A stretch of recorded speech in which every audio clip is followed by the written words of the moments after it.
And now it's time for something completely different. Normally we're talking about making things or fixing printing things. Well, today we're going to be looking at telephone exchange and making a telephone exchange work. A brief history of this thing. It came from Edmonton. I got it for free 15 years ago or so. It has been sitting in storage at my parents' place. Thanks, Mom and Dad. Ever since then. And over, I guess last weekend, I finally was able to load it up and drive it out here. And that's a bit of a challenge because when it's got all its stuff packed inside it, it weighs 900 and something pounds, 1,000 pounds with all the spares, I'm guessing. Yeah, so I think it works. No, I mean it does work. I know it works because I've used it. I've powered it up. I've phoned myself through it numerous times in the past. It's been a few years since I've done that last. So there's a few things that we'll need to do to get this going. And the first thing is the power supply, which we'll look at next. And here is the power supply for this unit. This is the one that was given to me with it. This is a beautiful Northern Electric ferro-resonant power supply, I think was the term for it. It's an interesting concept that comes down to using a big ferrite bead transformer that, through the magic of something, ferrite also provides a good degree of regulation as well. So it's kind of similar to, they used to make power conditioners for computers back in the day that use these big ferro-resonant transformers that could smooth out bumps in the power just by being magical because they actually resonate or something. So they can provide some degree of AC smoothing. Anyway, this is the transformer or power supply version of the same, I guess. Make sure I didn't leave anything stray in here. So this also works. The last time I plugged it in. This system runs on 48 volts DC, nominal 48 volts. Minus 48 volts DC with phone equipment. The ground is at it's a positive ground and negative supply voltage, which was done to prevent all sorts of galvanic corrosion problems in phone lines. So this rectifiers and a couple big old filter caps. That one, C1 and C2. C3 and C4 aren't populated, but I do have this big old set of capacitors here on a 21-inch rack mount. I don't know if you can see that. 21-inch rack mount bracket. Two more capacitors. These are 20,000 microfarad 60 volt DC capacitors to provide some filtering. Because in phone systems, filtering is way more, in ancient phone systems, filtering is far more important than regulation. So this system will run, I think, anywhere from 48 to 54 volts DC, or 55 volts DC. The float voltage for a string of lead acid batteries is somewhere in between. Yeah, so the voltage isn't super critical. It's the filtering that matters, because if any AC gets through, it shows up as hum on the phone line, which nobody wants. Yeah, so we need to power this thing up and make sure none of the capacitors explode, and make sure that it is still within spec and still works. So we'll do that next. So I've got my lovely Princess Auto brand meter going here. I think it works. This is great. I like it when it's in continuity mode, because it's got just about a second delay. But I did learn at one point that if I press the hold button, no, I have to unrelease. I don't know how I figured this out. If I go in continuity mode, get the thing beeping, press hold, then release, I get instant response. So if you have this piece of junk, there you go. That's how you make it give your continuity beeper fast. But anyway, we don't want continuity, we want voltage. Okay, so here's my wires. I'm just gonna twist those on there for now so I don't have to fiddle around with lining up wires.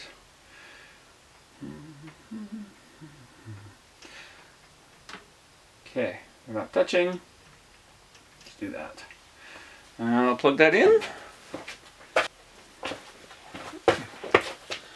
Okay, we are off. Before I turn it on, I'm going to make sure this fuse is still looks reasonable.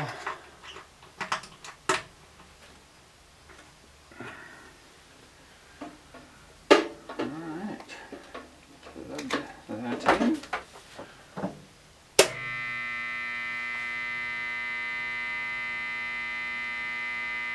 53.6 volts.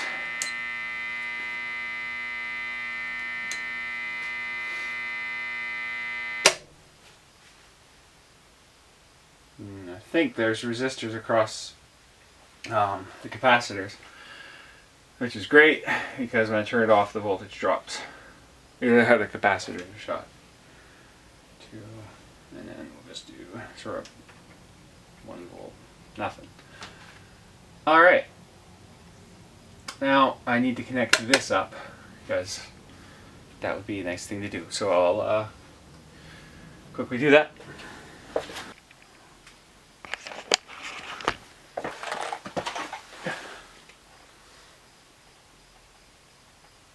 Alright, so the power is kind of run.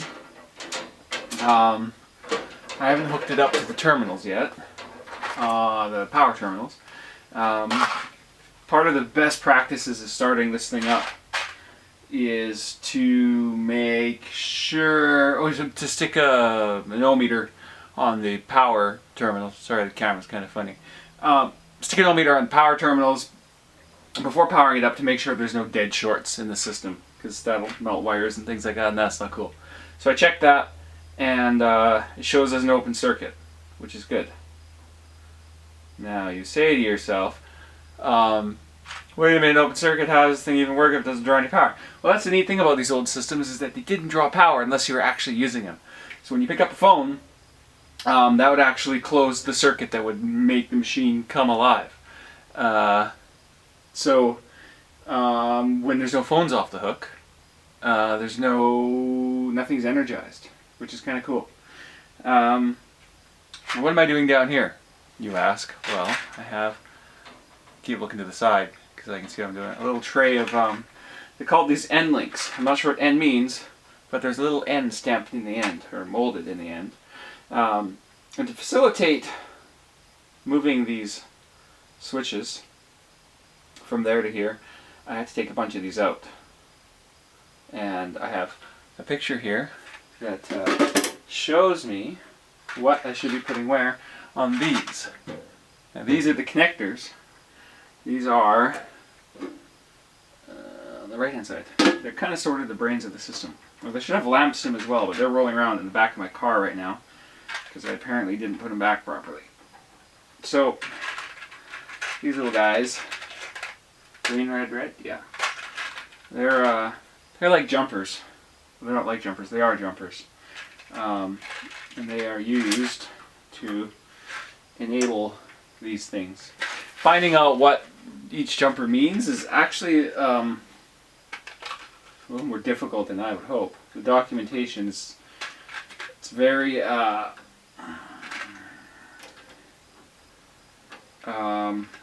what's the word? Inclusive, maybe? It's written back in the days and people went on big long training courses and things like that to learn how to operate this stuff, and apprenticeships and but anyway, I don't want all these connectors. I need 4 of them. Now, let me make sure the callback there wasn't jumpered. Oh, callback was. Look at that. Seems to be a standard. Not that I'll be using the callback, but I may as well pop the jumpers in. Green, red. Red, what else I got here? Connectors, connector. Ringtone and alarm. Wow, I just yanked jumpers out of everything. Hopefully I didn't take them out of the pulse, because I didn't mark them. Well, find out. But, oh, it looks like pulse. Ringtone and alarm should have.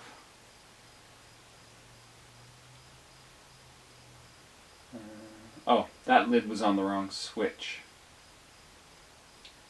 Oh. Callback. Apparently these should be up here.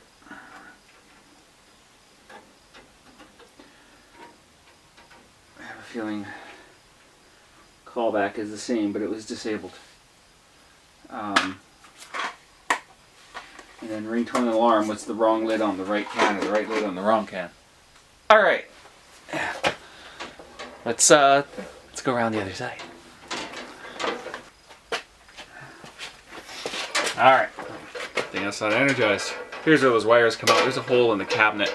I routed through that. I have my not so trusty meter here. So that's touching the things together. But if I check across, you can't see it, but it says that it's open. So that means I can now connect these. Now I'm gonna go over there and double check my coloring just to make sure. Maybe what I should do.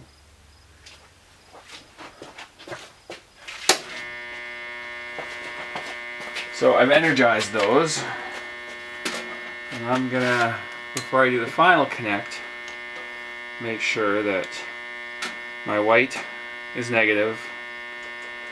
I don't have any black wire, and my red is positive. 53 volts. Okay, I'm gonna turn that off.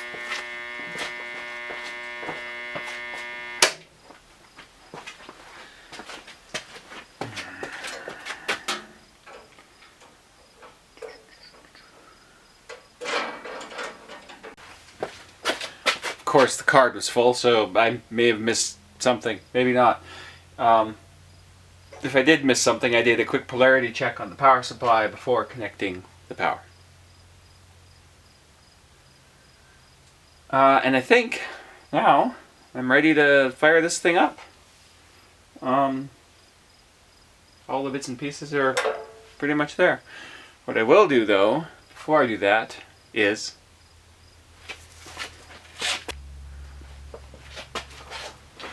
for anything interesting to happen, I need to be able to make a phone call. So I'm going to pop this open so I can get to the terminals that expose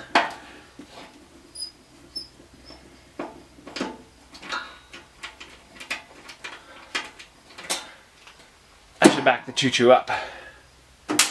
This system is a British-made 50-line Strowger style private automatic branch exchange. Strowger being the name of the inventor of the two-motion switch used in phone switches, Almond B. Strowger, who went on essentially to form the Automatic Electric Company based out of North Lake, Illinois. Now the interesting thing is that Automatic Electric referred to the technology as STEP. That Strowger licensed his patents or something to, or somebody on the British side of the puddle, and they continued to call them Strowger switches.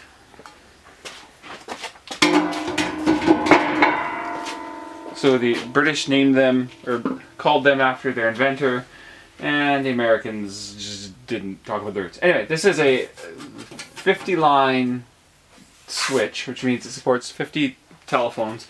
and 10 trunks. Trunks are outgoing lines. So if you had this in your office, that's when you dial 9 to get an outside line. Which these days that means pick up your cell phone. Pretty much. It's kind of schmutzy. So anyway, 10 trunks, 50 extensions is the basic. All those break out here. So here's the 10 trunks, and then up here are the 50 extensions. Numbered, confusingly. 21 to 20, 31 to 30, because in these kinds of phone systems, 0 was greater than 1, because 0 was 10 pulses on a rotary dial. So extension 21 is the lowest number. It appears I did at some point have a phone attached here, which we're going to bypass, or not bypass, but not use.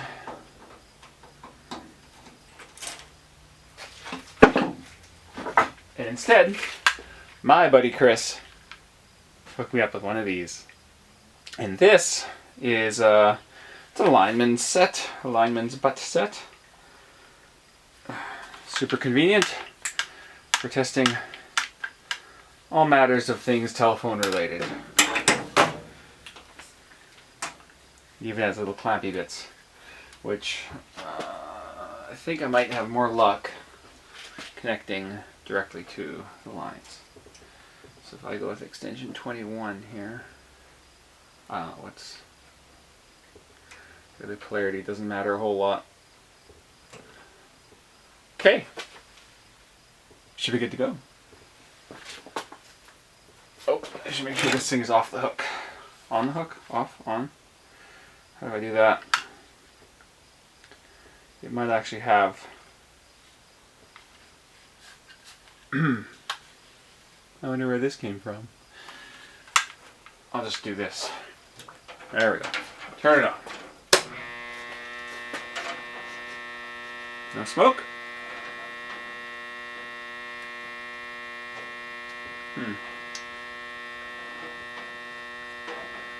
Now I think...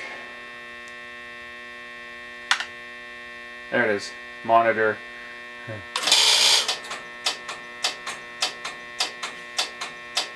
That's the sound of it working. That's me hanging up.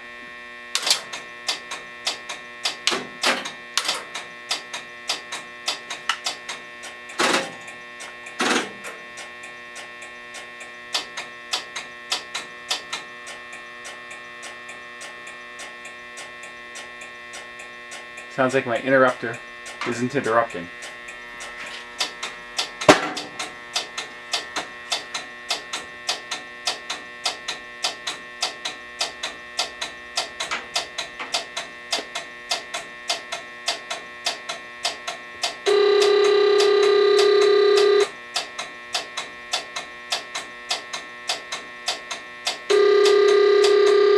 Nobody's answering.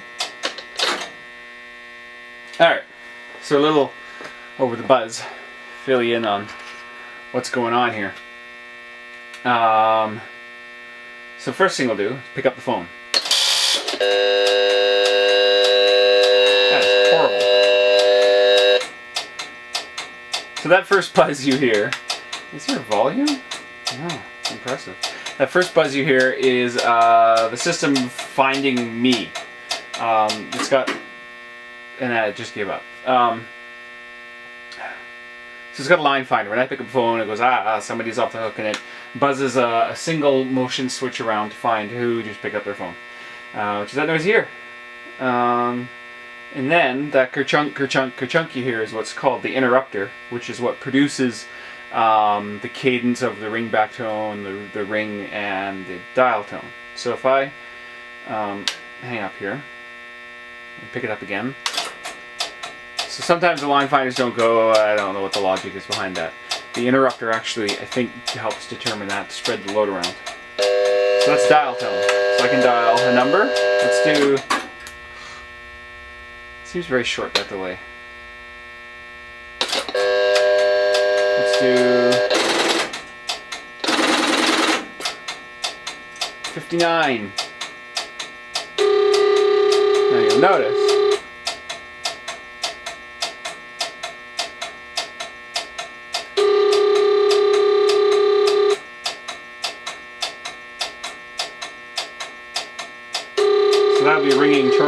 on here, if I licked it, it would shock me.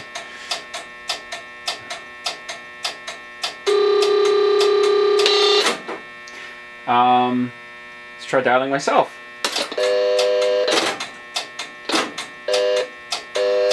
I love the busy tone on this thing.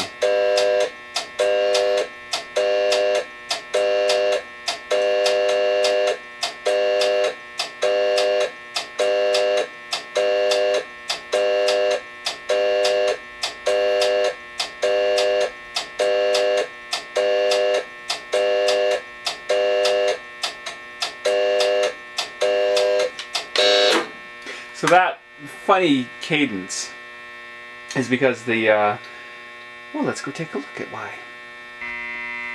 Well, hopefully you can hear me over the buzz of the power supply. The other joyful thing about ferroresonant transformers is that they're annoyingly loud. So under this lid, this can, is the interrupter that produces the cadence of the tones used by this system. This is the right can, I think. Let me just double check. Yeah, that one's. So, well, I'll show them both. So this one has some fancy pants transistorized tone generators. That's those right there that generate the sounds produced that one hears when listening to the phone. And it also has, I think, right there, another one that produces the ringing current. There's a transformer there to transform it up to the appropriate voltage. So, if I take the phone, now it's stuck, and lift it up, let me turn that off speaker.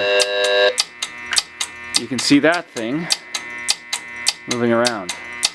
I'll zoom in on that. So if I hang up, that stops. So I was saying how the system draws no power. As soon as the phone's picked up, comes alive and that interrupter goes. So what I'm going to do is call myself.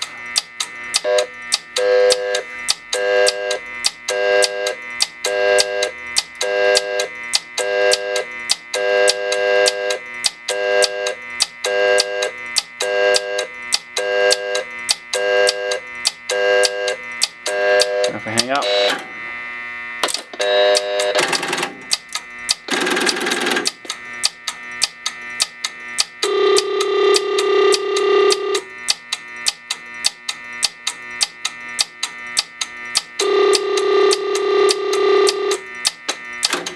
anyway, you'll notice that that thing moves one step, or it steps in cadence with the ringback and the busy tone. And the reason the busy tone stutters is because the busy tone has a 50% duty cycle. Let's check that again.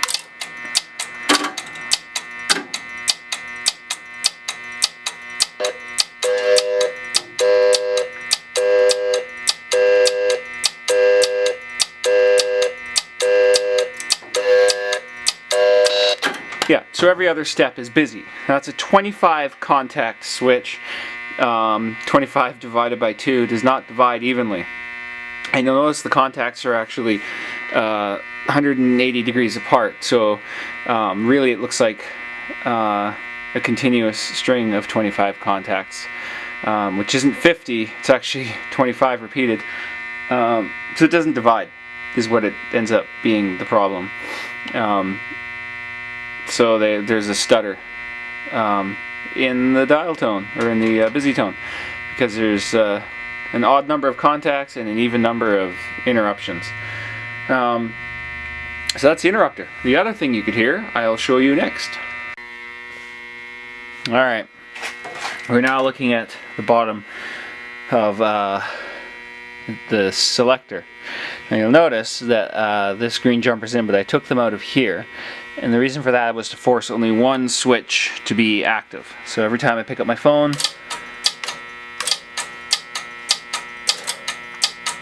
well, I'm supposed to get that one, but I'm not. There we go.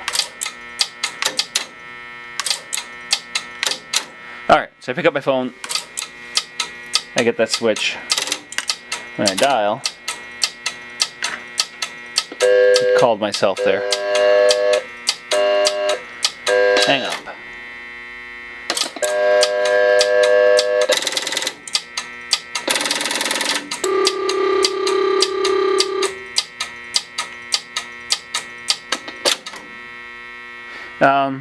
So it should be pretty apparent what's happening. Let me do that again. I'll dial 6. Oh, took a second. I'll dial 6. That thing goes up 6, and then I'll dial 5. It goes over 5. And that connects me to that phone. And then I hang up. And the equipment's released. So if I put more jumpers in, get more of these things back online. There we go. And then zoom out a little. Whoop. Alright, every time I pick up my phone,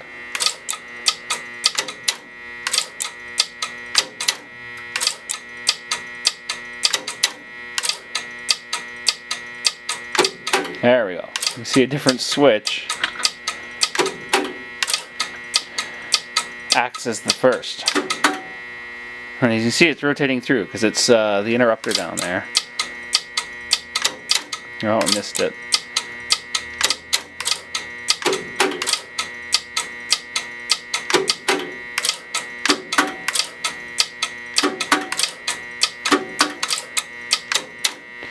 So this one isn't playing along for some reason, which is interesting. I'm only getting 3 switches in circulation. I think there's jumpers on the back that helps that along, but what I can do is yank the bulb out of this one and stick it in here. Oh, look at that. And then we can see which one's active.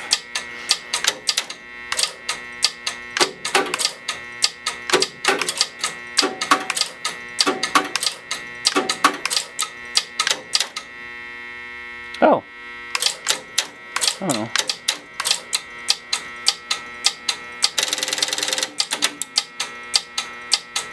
So I just dialed 9, which is interesting. Because it actually cut me into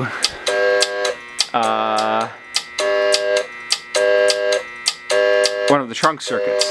It was an automatic cut in. So if I do that again. So you get that initial cut in. This is why the old phone system was fun, because you could guess at things. 8.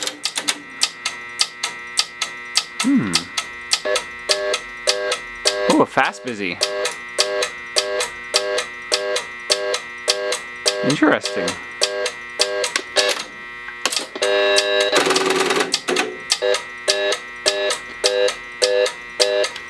So, different lines have different classes of service configured on them. And I have a feeling extension 21 here is a pretty limited line. So let's try 6 as my first digit. 6 is a valid extension, so I can... 69 is the highest extension. Actually 60 is.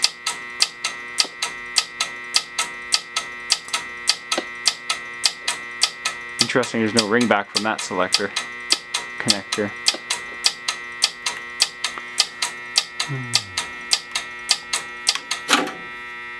Let's disable him for now. Which one was that?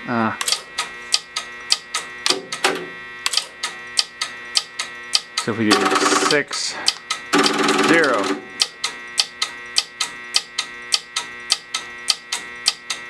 Nothing.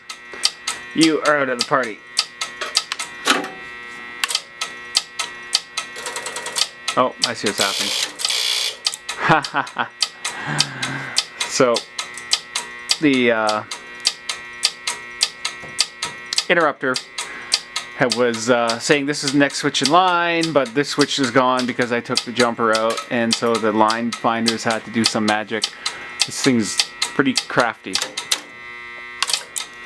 So, we'll try the highest extension. Oh.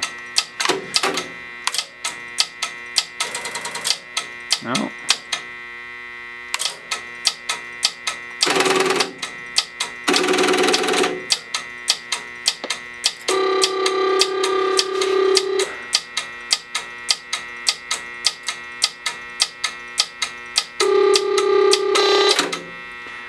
So that's that. I'm just going to zoom in on the interrupter again because there's actually something really neat to watch there. The way a lot of things were accomplished with all relay-based systems was by combining a few basic concepts. There's different relay contacts, like make contacts, break contacts, changeover contacts, and make before break. And then there were different coil configurations.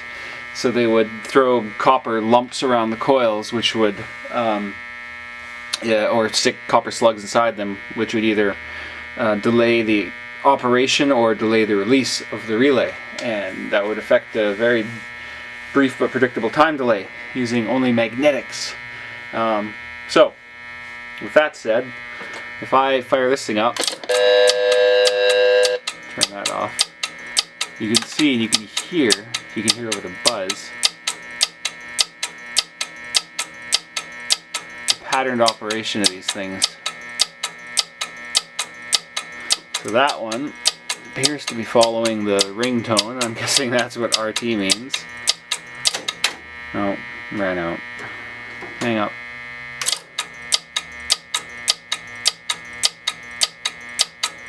Or the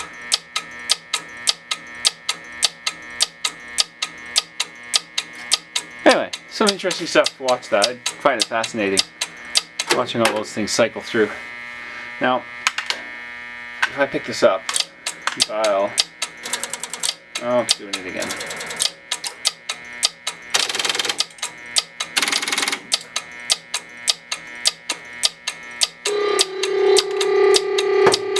See, I can cheat this, which is kind of fun.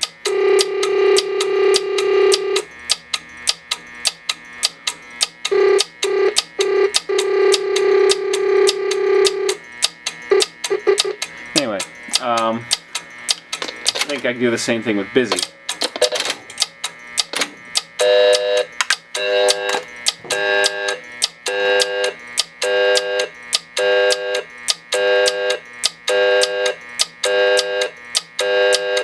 I wonder which one. Oh, right there.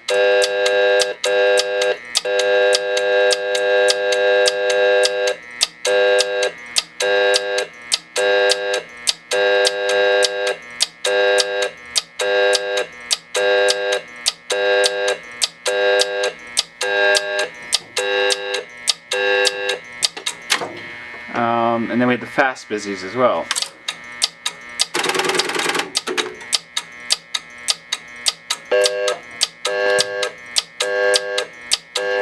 Nope.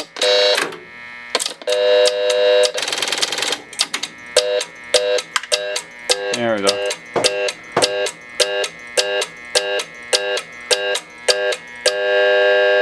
Oh, that stops the whole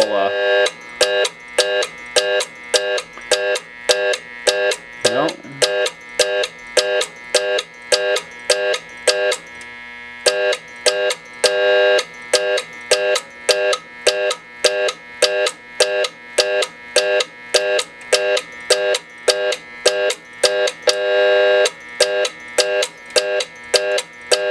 Anyway, probably shouldn't.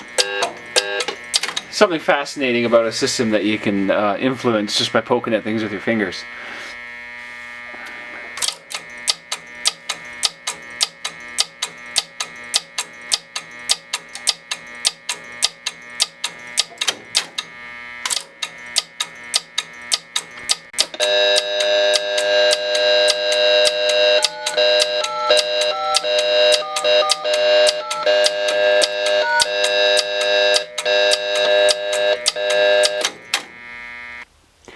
Just a brief little wrap up.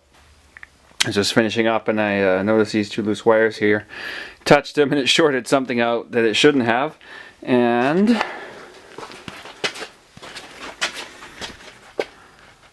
where is it? Right there. If I can learn to operate the camera. There. I popped a fuse. It's kind of hard to tell once I get right there. I have spares for these. Not that I like blowing them, because once I run out I'll have to get new fuses, make new fuses, fuse wire, Apparently that's what people do. But those are all in the house. So anyway, that's the old telephone exchange. Working at about 50% capacity, I'd say. Half of that's my own lack of knowledge. But it seems to be working quite nicely. So that's it for now. I just thought I'd do a brief little, there's that project still underway. A little panoramic tour. Teletype. My type cases. Oh, look, it's a telephone exchange. And then what's behind it? A couple linotypes. And parts of a laptop. A bunch of linotype magazines. And we're back at the beginning. And then we'll just ignore all that. That's that.